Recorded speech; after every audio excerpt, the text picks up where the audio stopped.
students, welcome to our channel. ఈ రోజు వీడియోలో మనం 10th class maths chapter 14 probability exercise 14.1 question number 1 and 2 గురించి నేర్చుకుంటున్నాం. ఈ చాప్టర్ ఇంట్రడక్షన్ వీడియోలో నేను ఈ చాప్టర్ లో ఏవైతే మీకు డెఫినిషన్స్ ఉన్నాయో సో అవి అన్ని నేను ఇంట్రడక్షన్ వీడియోలో ఇచ్చాను, ఒకసారి చెక్ చేయండి. అలానే మీకు నా వీడియోస్ నచ్చినట్లయితే ప్లీజ్ లైక్ చేయండి. లైక్ చేసిన తర్వాత ఇక్కడ మీకు హైప్ అని వస్తుంది, ఇక్కడ కొన్ని పాయింట్స్ ఇస్తారు. ఆ పాయింట్స్ ని మీరు క్లిక్ చేసినట్లయితే సో నా వీడియో ఎక్కువ మందికి రీచ్ అవడానికి ఛాన్స్ ఉంటుంది. సో ప్లీజ్ ఈ పాయింట్స్ వచ్చేసరికి మీకు ఫ్రీ, సో దీనికి మనీ ఏం పే చేయాల్సిన అవసరం లేదు. నా వీడియో నచ్చితే సో ప్లీజ్ మీరు హైప్ పాయింట్స్ కూడా ఇవ్వండి.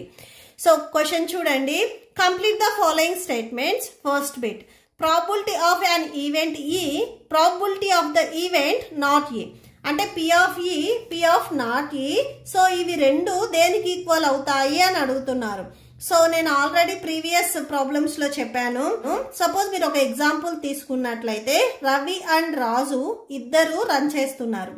సో రవి విన్ అవ్వటానికి ఎంత ఛాన్స్ అయితే ఉందో రాజు విన్ అవ్వటానికి కూడా అంతే ఛాన్స్ ఉంటుంది. అంటే ఈ రెండు ఛాన్స్ని కలిపి మనము 1కి ఈక్వల్ అవుతుంది అని చెప్తాం. అంటే ఈక్వల్ ఛాన్సెస్ ఉన్న వాటిని మనము 1 అని చెప్తాము. సో ఇక్కడ సేమ్ ఒక ఈవెంట్ జరగవచ్చు, అది జరగకపోవచ్చు. ఈ రెండు ప్రాబిలిటీస్ వచ్చేసరికి మనకి 1కి ఈక్వల్ అవుతాయి. అంటే ఫస్ట్ బిట్కి వచ్చేసరికి మనకి 1 అవుతుంది. సో సెకండ్ బిట్ చూడండి, the probability of an event that cannot happen is. So మీరు ఒక డైస్ తీసుకొని త్రో చేసినప్పుడు డైస్ లో మీకు 1 నుంచి 6 వరకు నెంబర్స్ ఉంటాయి. సో మీరు త్రో చేసినప్పుడు రిజల్ట్ అనేది 1 నుంచి 6 వరకు నెంబర్స్ లో ఏదో ఒక నెంబర్ రావచ్చు. అలా కాకుండా 7, 8, 9 ఇలా నెంబర్స్ రావడానికి పాసిబిలిటీ ఉందా? లేదు. So the probability of an event that cannot happen. అంటే డైస్ లో మనకి 7 రావటానికి పాసిబిలిటీ లేదు కాబట్టి దానికి మనం ప్రాబిలిటీ 0 అని చెప్తాము. సో ఛాన్సే లేదు కాబట్టి అక్కడ ఉన్న ప్రాబిలిటీ అనేది 0 అవుతుంది. సో అలాంటి ఈవెంట్ మనము ఇంపాసిబుల్ ఈవెంట్ అని చెప్తాము. ఓకే, సో సెకండ్ వన్ వచ్చేసరికి సో ఇక్కడ మనకి ఇంపాసిబుల్ అని రాసుకోవాలి. నెక్స్ట్ థర్డ్ వన్ చూడండి, the probability of an event that is certain to happen is such an event is called. So ఇక్కడ చూడండి, డైస్ తీసుకున్నారు మీరు, డైస్ లో బిలో 7 నెంబర్స్ రావటానికి ప్రాబిలిటీ ఉందా లేదా? ఉంది.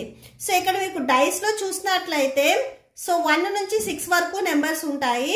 బిలో 7 అంటే 6, 5, 4, 3, 2, 1 ఏ నెంబర్ అయినా రావచ్చు. సో దీనికి మనం ప్రాబిలిటీ వచ్చేసరికి 1 అని చెప్తాము. సో ఇలాంటి ఈవెంట్ ని మనము షోర్ ఈవెంట్ అని చెప్తాము.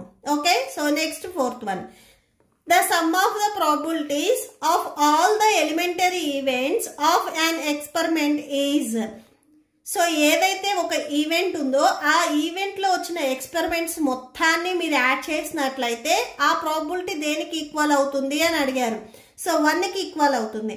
సపోజ్ మీరు డైస్ తీసుకున్నట్లయితే 1 రావటానికి అంటే ప్రాబిలిటీ ఆఫ్ గెట్టింగ్ 1 రావటానికి 1 ఛాన్స్ ఉంటుంది, ప్రాబిలిటీ ఆఫ్ గెట్టింగ్ 2 రావటానికి ఒక ఛాన్స్ ఉంటుంది. ఇలా 6 వరకు ఉంటాయి కాబట్టి ఈ 6 ప్రాబిలిటీస్ ని మీరు యాడ్ చేసుకొని సో డైస్ లో 6 ఫేసెస్ ఉంటాయి కాబట్టి 6 తో డివైడ్ చేస్తే 6/6 మీకు 1 వచ్చేస్తుంది. Next fifth one, the probability of an event is greater than or equal to and less than or equal to. So probability, ఒక ప్రాబిలిటీ అనేది ఎప్పుడు మనకి 0 and 1కి బిట్వీన్ లో ఉంటుంది. Okay, so it's lights between 0 and 1. Next question number 2 చూడండి, which of the following experiments have equally likely outcomes explain. ఇక్కడ మనకి 4 స్టేట్మెంట్స్ ఇచ్చారు. ఈ స్టేట్మెంట్స్ లో ఏవి ఈక్వల్లీ లైక్లీ అవుట్కమ్స్ అని అడుగుతున్నారు. అంటే ఒక ప్రాబ్లం జరగటానికి ఎంత ఛాన్స్ ఉందో జరగకపోవటానికి కూడా అదే ఛాన్స్ ఉంది. అంటే ఒక కాయిన్ ని మీరు టాస్ చేసినప్పుడు హెడ్ రావటానికి ఎంత ఛాన్స్ ఉందో హెడ్ రాకపోవటానికి కూడా అంతే ఛాన్స్ ఉంది. సో వాటిని మనము ఈక్వల్లీ లైక్లీ అవుట్కమ్స్ అంటాము. సో ఫస్ట్ వన్ వచ్చేసరికి చూడండి, a driver attempts to start a car, the car starts or does not starts.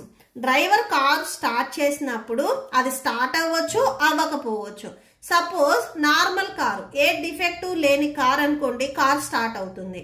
When there is a some defect, the car does not start. So అదే defect ఉంది అనుకోండి, ఆ car అనేది start అవ్వదు. The outcomes are not equal likely. So ఇక్కడ మనకు వచ్చే outcome అనేది not equal likely. Okay, so దీంట్లోనే సెకండ్ బిట్ చూడండి. A player attempts to shoot a basketball, he or she shoots or misses the shoot. So basketball ఆడుతున్నప్పుడు so దాంట్లో వాళ్ళు shoot చేయటానికి చేయకపోవటానికి ప్రాబిలిటీ అనేది సేమ్గా ఉంటుందా అని అడుగుతున్నారు. సో ఇక్కడ మనకు అవుట్కమ్ అనేది డిఫరెంట్ ఫ్యాక్టర్స్ మీద డిపెండ్ అయి ఉంటుంది. సపోజ్ ఆ షూటర్ అనే వాళ్ళు ట్రైన్ అయ్యి ఉన్నారనుకోండి, కన్ఫామ్గా షూట్ చేస్తారు. అదే ట్రైన్ అవ్వలేదనుకోండి, సో కొంచెం అటు ఇటుగా షూట్ చేయడానికి ఛాన్సెస్ ఉన్నాయి. సో ఇది కూడా మనకి ఈక్వల్ లైక్లీ అవుట్కమ్స్ కింద కన్సిడర్ చేయకూడదు. Next third one, a trial is made to answer a true or false question, the answer is right or wrong. So మీరు ఆల్రెడీ బిట్స్లో రాసే ఉంటారు కదా. సో కొన్ని బిట్స్కి ట్రూ ఆర్ ఫాల్స్ ఇచ్చినప్పుడు అక్కడ ఉన్న 2 ఆప్షన్స్లో ఏదో ఒకటి సెలెక్ట్ చేయాలి. అంటే రెండిటికి ఈక్వల్ ఛాన్స్ ఉంటుంది కాబట్టి ఈ థర్డ్ వన్ వచ్చేసరికి మనకి ఈక్వల్లీ లైక్లీ అవుట్కమ్స్ అవుతుంది.